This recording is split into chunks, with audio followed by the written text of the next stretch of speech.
but it's Michael Thomas as well. 3 years ago during training camp, before he even played a game, several people down here in New Orleans told me they thought they had a superstar in the making in Michael Thomas. Now it's finally coming to fruition. Tied for the NFL lead with 78 catches. He's doing it on 87 targets. He's catching 90% of the balls that Drew Brees is throwing him, which is ridiculous. How is that happening? One, obviously, we know that Drew Brees is one of the most accurate quarterbacks in NFL history. Two, it's what Michael Thomas does before Sunday. It's the number of questions he asked Drew Brees throughout the week during their preparation. Thomas said this week it's the time that they spent in San Diego training together, and it just becomes second nature when Sunday rolls around. What Michael Thomas has done and what he might do against this depleted secondary of the Eagles that, remember, doesn't have Ronald Darby, who's out for the year. Jalen Mills is out for this game. Look for Sidney Jones, who is a star the Eagles think could make an impact, playing on the outside, Colleen, for the first time. Look at that matchup. But again, thin back there, stopping Michael Thomas could be a very tall task for the defending Super Bowl champs. Yep, that could be a nightmare, James Palmer. Thank you so much. Enjoy your time in New Orleans. So how good is this New Orleans offense? I think it's pretty good. I don't even know if we need numbers to see how good it is. We have our eyes, but in the Super Bowl era, just two teams have scored more points per game. And how'd they fare in the Super Bowl?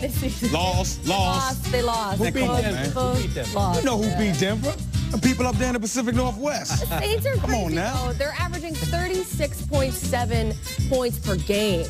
That's unheard of. Yeah, it is. Except for those guys. Hey! Hyperbole! Hello. Okay, so let's talk about this game, though, for real. How can the Eagles, do you think, keep up with the Saints? Yeah, they can keep up with them. With that secondary that's so injured? They can keep up with them, and I think Jeezy said it earlier, they're going to need a pass rush. But it happens when they get into the red zone. Don't kick field goals, Philadelphia. You have to score touchdowns. Yeah. I mean, right now you're scoring at about a 56% rate, scoring touchdowns at about a 56% clip. Last year, you led the National Football League, scoring at about scoring touchdowns on about 67% of the time you were down in the red zone. And a lot of it has to do with you're not running the football like you should be. Jay Ajayi is hurt. LeGarrette Blount isn't there. And in the red zone, as the throwing windows get tighter, you have to be able to pick guys up, move them to the side, and then run the football. And that way, play action can work in the red zone. And Zach Ertz isn't the only guy that can catch in the red zone, right? But Carson Wentz loves to throw. He loves to throw to Zach Ertz in the red zone. I'm telling you, move Alshon Jeffries around, get him some matchups. I think he can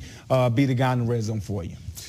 Well, when you talk about this Saints offense, I love what they're doing because what do? The Eagles defense have to handle the misdirection, and they have to stop the off-pace play calling that Sean Payton does.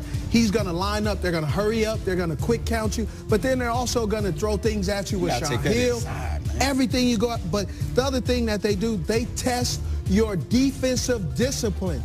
Will you commit to all stopping the run, or will you go with the Alvin Kamara effect where he goes into motion? They fake it to him. Sometimes they give it to him. They make you decide to think. And when defenses think, what do? They stop their feet. Yep. When you stop your feet, now you're a step, or depending on the defender, the offensive guy, you may be multiple steps behind as well. So it's going to be interesting to watch this game. You're on the money because you have to dictate as a defense what the Saints are doing. To do that, you've got to put them in second and long and third and long situations. And Doug Peterson the other day said, you look at all our stats, everything is kind of in line with what we did last year, except for the turnovers. Well, you know what? That's a big one for them right now. They've only got 7 this season, 28th in the league. They're tied, -6. They were plus 11 last year with 31 takeaways. And I said to Fletcher Cox, I said, well, where are the turnovers? Why are they not happening? He said, well, because we're not putting teams behind the sticks with tackles for a loss on first down. So they're not winning first down. So look at these numbers here, and you can see last year they were ranked #1 in fewest yards allowed on first down, to this year 25th. Wow. That's a great graphic. And that half a yard, that's from our folks in NFL research out in L.A. I asked them for this because I said, give me the numbers to back up what Fletcher is saying. And you see that half yard. You're right. It's a huge half a yard because the shorter these second downs and third downs become, the fewer mistakes. And I look back to when they forced turnovers last year. I'm seeing 10 to go, 17, 10, 11, 10, 10, 10, 12. That's how you do it. You back those teams up and you force them to make mistakes. Your graphic is spot on because as an offensive guy, especially a wide receiver and a former quarterback and a fullback, when you're 3rd and 5 and under, your play You can do anything. You can do anything, and the defense is now nervous. Yeah. When you're 3rd and 10, there's really only a couple of plays you're going to run. Screen, draw, all go. or a deep pass. That's easy.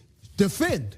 But when you have the opportunity to where they can throw the kitchen sink at you, you can't all-out blitz, or you can't sit in coverage and just dictate to them. All of a sudden now you react. And reacting for a defense means they have to be stationary and think. And that's never good, and that's why that half a yard keeps them behind schedule. You want to be ahead of schedule. Oh, it's a tough one, a tough matchup for them today with Drew Brees. 21 touchdowns, only 1 interception. Hard to back them up. Jim Schwartz was like, I went through the interception reel of Drew Brees. Didn't take too long. It was a play. Because there